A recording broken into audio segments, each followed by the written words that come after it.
Imagine for a moment a world buried beneath the sands of time.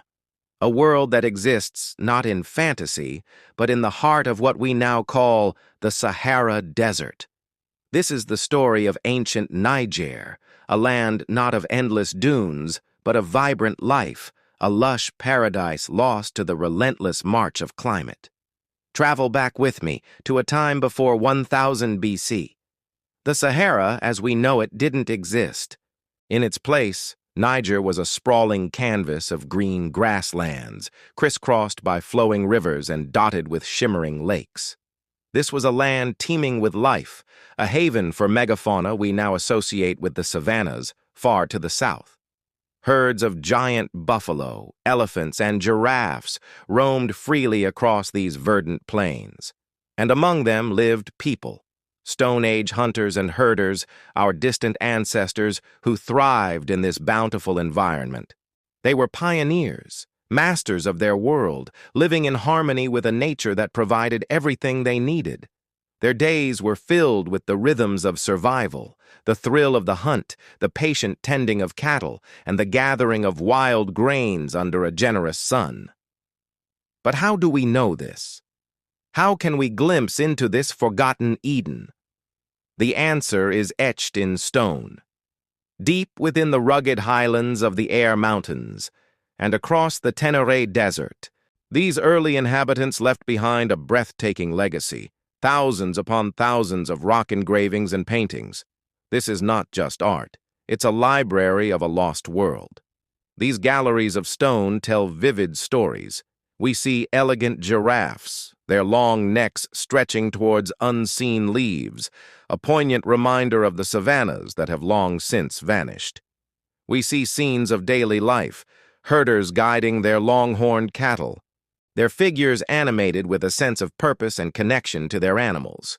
Hunters, armed with bows and spears, are depicted in dynamic pursuit of wild beasts. Each line carved into the rock is a testament to their existence, a snapshot of a moment, a victory snatched from the fleeting embrace of nature. The detail is astonishing. In a place known as Dabus, 2 life-sized giraffes are carved with such precision and artistry that they are considered masterpieces of prehistoric art. They seem to float on the rock face, a ghostly echo of a time when these gentle giants were a common sight. This art wasn't just decorative, it was a way to understand their world, to communicate, to perhaps perform rituals, and to pass down knowledge through generations. It was a way to say, we were here, we lived, we mattered.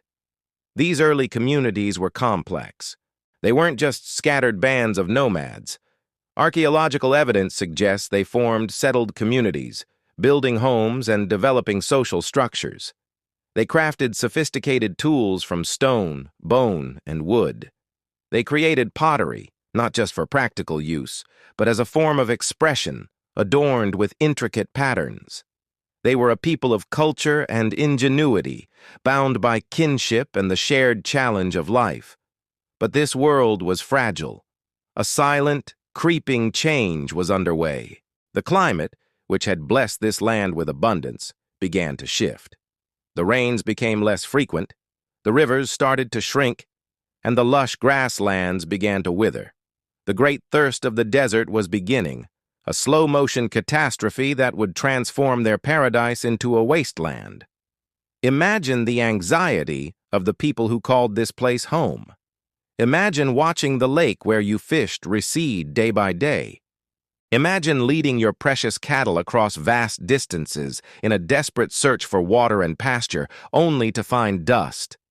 The animals they hunted began to disappear, migrating away or dying out. The world that had sustained them for millennia was betraying them. This profound environmental shift is also recorded in their art. The later engravings show a different world. The giraffes and elephants are gone, replaced by images of camels, the ship of the desert, a symbol of a new, harsher reality. The vibrant scenes of life give way to a sense of scarcity, of struggle. The art becomes a chronicle of loss, a lament for a paradise slipping through their fingers. What must it have been like to witness the death of your world, the terror of the encroaching sands, the sorrow of drying wells, the heartbreak of leaving the only home you've ever known? Families were forced to make impossible choices, to abandon their settlements and move on in search of survival. This wasn't just a migration, it was an exile, a tearing apart of communities and a scattering of dreams. The interconnected world they had built fractured into whispers carried on the wind. By 1000 BC, the transformation was complete. The green Sahara was a memory, buried under the sand. The rivers were gone, the lakes had evaporated, and the once fertile plains had become the hyper-arid desert we know today. A beacon of life and culture in the heart of Africa had been extinguished. But the story doesn't end there. The people of ancient Niger did not simply vanish. They adapted. They moved south, east, and west, carrying with them their memories, their skills, and their incredible resilience. Their legacy flowed into the new cultures and civilizations that would rise along the Sahel and the Niger River. The spirit of these first inhabitants endured, seeding the resilience that would come to define the peoples of this region for millennia to come. Yet, mysteries remain. Standing before these ancient rock carvings, you can't help but feel a profound connection to the artists. You can almost feel their presence, see the flicker of the firelight in their eyes as they etched their world onto stone. What were they truly thinking? Were they trying to magically conjure the return of the rains and the animals? Were they creating a memorial for a world they knew was dying? Some theories suggest the art had deep spiritual significance, a way to connect with the forces that governed their world. Did their shamans have visions of the coming drought? Did they believe their engravings could hold back the desert? We can only speculate. The full story of their beliefs, their heartaches, and their hopes remains locked within these silent stone figures. The rock art of Niger is more than just a historical record. It is a powerful, universal story of humanity's relationship with the environment. It's a stark reminder that even the most vibrant civilizations are vulnerable to the forces of climate change. It's a story of abundance and loss, of resilience and adaptation, of a people who faced an environmental crisis of epic proportions and left behind a message for all of humanity. Their world is gone, but their voices echo through the ages, whispering from the stones. They challenge us to look at the world around us, to appreciate its fragility, and to listen to the warnings that nature provides. The lost paradise of Niger is a lesson etched in stone, a silent cry across the millennia that we would be wise to hear. Thank you so much for joining me on this journey back in time.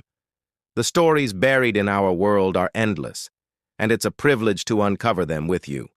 If you found this story as fascinating as I do, please hit that like button and subscribe for more journeys into our shared past. What do you think these ancient artists were trying to tell us? Let me know your thoughts in the comments below. Until next time, stay curious.